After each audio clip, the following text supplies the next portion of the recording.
Welcome back to this week's Parent Parsha series, Parashat Naso. I hope everybody had a meaningful and wonderful Shavuot. And I wanted to just dive right into one very short idea. I think that one of the challenges of parenting is related to the fact that we always feel like we're not doing it well enough. We're always looking back at situations and thinking, what could I have done better in that situation? Or maybe I didn't make the most of that situation. Or I wish I had been more patient in that situation. And I think that one of the things that's challenging in addition to that, and part of why we have these moments where we wish we could go back and do it differently, is that we, on the one hand, deeply recognize that not every moment in our child's lives and not every moment in our parenting lives has to be our most excellent parenting moment, that there is really and truly this knowledge and notion of good enough parenting. But at the same time, we want to expect of ourselves that our moments of parenting are positive, that they're meaningful, that they're connecting, that they have an impact on our children. But one thing that I think perhaps we often might do as parents to set ourselves up, not for success, but for failure, is that we look at every single moment, every single opportunity as one in which we're going to have this tremendous parenting excellent moment. And sometimes when we do that, it takes away from the scenarios in which we could have more positive parenting moments. In other words, if we don't set ourselves up for success, if we don't recognize that there are many moments of the day that we can't actually be present because we're trying to multitask in a way that doesn't allow us to be fully present, not to say that therefore we should ignore our children and not hold ourselves to standards as we engage with them and engage with other people. But I think we also want to be very mindful about the ways in which we carve out time in our day where we really are going to try to be very focused on our children and very focused on our parenting moments. And I think that in that way, it's something that we can strive for again with the notion of good enough parenting always in our back pocket, not as a cop out to say that, like, oh, it's fine. I don't have to be my best self, but with the notion that we are always trying to be our best self, whether it's our best self in relationships with our spouses, our best self in relationships with our children as we parent, our best selves in our professional capacities, our best selves in our communal capacities and volunteer roles. But I think noting that things that we want to pay attention to, things that we want to make meaning, we carve out time to have really focused moments on those situations. So sometimes that means focus moment as part of the communal family role. Sometimes it might be a focus moment where we just say, I'm going to take this child somewhere and do something with just this child because this child needs that attention right in that moment. I think that one of the ways we can do that is really recognizing what do we need and taking a step back and asking ourselves, what does our family need? I go back to the notion of family meals, right? Not that doesn't work for everybody. And sometimes when you push yourself to feel like that is the memory, that you set yourself up for a disaster when you could have problem solved it differently and said, I really recognize that doesn't work for my family. And so I'm going to have other moments where I'm really present and really focused and I'm going to make that memory. And I think that what got me thinking about this today was at the end of Rabbi Rosner's share on the daf today, he talks about the fact that people remember what is important to them. If you really learn something and it's important to you and it's part of your world, then you remember it.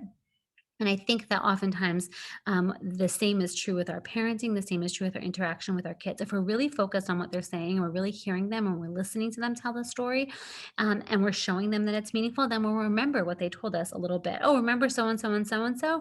And if you can't remember what they said, then maybe that's that tip off that like you weren't actually focused in that moment. And then the fact that you tried to be quasi engaged, but then can't remember what they shared with you, does that make it a meaningful moment, or does that actually do more damage than it's worth, right? Each day of our lives, we make deposits in the memory banks of our children, but we can also make withdrawals.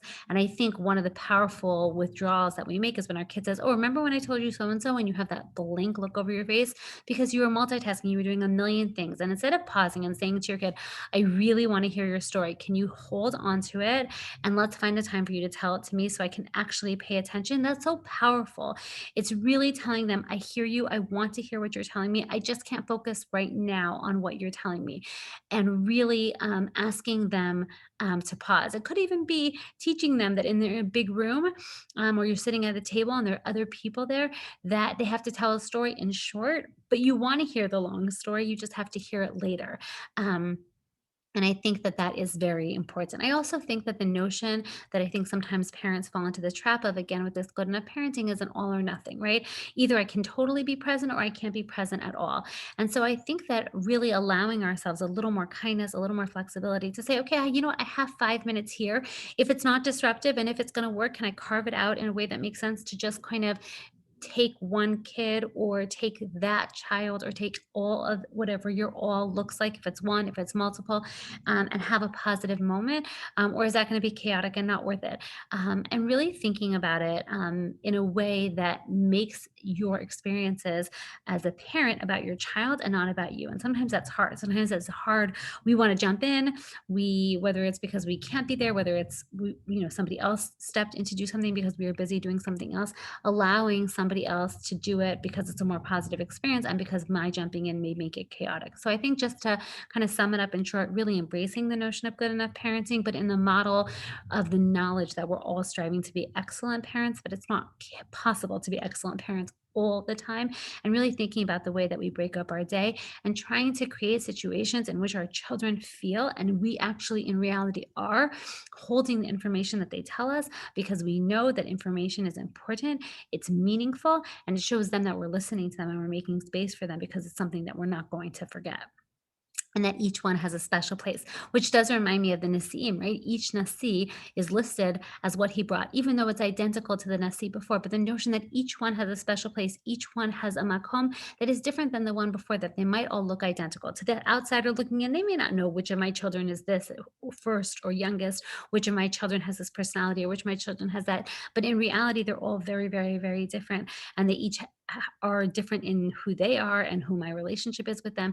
And so we want to honor that individuality at the same time embracing the collective. And I think we see that particularly in this week's parsha, where at the end it sums up all the korbanot and all the gifts that the Nesiim brought, but at the same time took the time to list each one. We are individuals and we are a collective, and we focus as parents on really showing our children that what they tell us is meaningful, it's important, we don't forget it, and we set ourselves up for success by making space and time in a meaningful way to hear what they have to say. Parsha desserts. I have to admit, post Shavuot, I was like this morning, oh my gosh, it's already Wednesday. I have to be thinking about the next Parsha desserts, and I was a little stumped.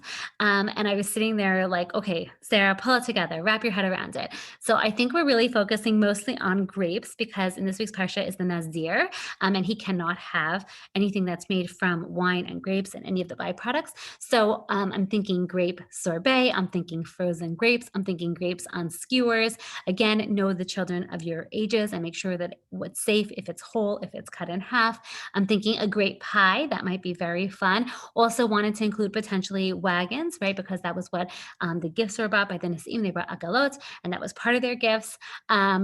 So those were the different ideas that I came up with for this week's Parsha. I'm sure you could do very cool cookies with, like, I guess, hair or scissors for a haircut, and different of the gifts that Nasiim brought. I personally didn't want to touch sota, but you're welcome to if that works for you. But that was not something that I was going to head down for Parsha desserts. But I encourage everybody to think creatively, and perhaps more creatively than my post Shavuot brain could handle. I look forward to seeing what everybody comes up with and wish everybody a Shabbat Shalom. Again, it should be a week where we hear peace and calmness out of Eretz Yisrael, and there should just be shalom and shalva.